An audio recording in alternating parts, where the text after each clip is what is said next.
Cluster bombs in Ukraine are more effective than you think. The U.S. has recently confirmed that it is supplying Ukraine with cluster bombs, a type of weapon that is banned by more than 100 countries due to its indiscriminate and long-lasting impact on civilians. However, the White House claims that the cluster bombs are being used effectively and appropriately by the Ukrainian forces against the Russian invaders, who have also employed the same weapon since the start of the war. How effective are cluster bombs in the context of the Ukraine-Russia conflict? And what are the risks and challenges involved? Cluster bombs are munitions that release dozens or hundreds of smaller bomblets over a wide area, intended to explode on impact and destroy or disable enemy targets. They are especially useful against troops in trenches, bunkers, vehicles, and other fortified positions, as they can cover large areas and penetrate defenses.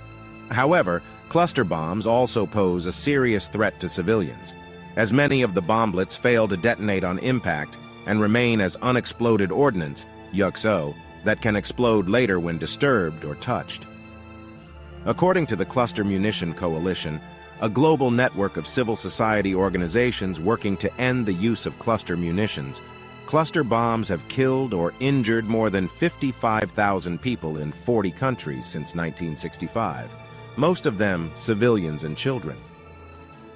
The U.S. decision to send cluster bombs to Ukraine came after the Ukrainian government requested more ammunition to support its counteroffensive against the Russian invasion, which began in February 2022. The U.S. has been providing military aid to Ukraine since 2021, but has refrained from sending lethal weapons until now.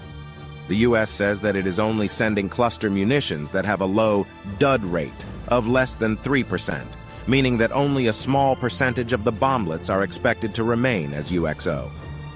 The U.S. also says that it is monitoring the use of cluster bombs by Ukraine and ensuring that they are only used against legitimate military targets and not in populated areas.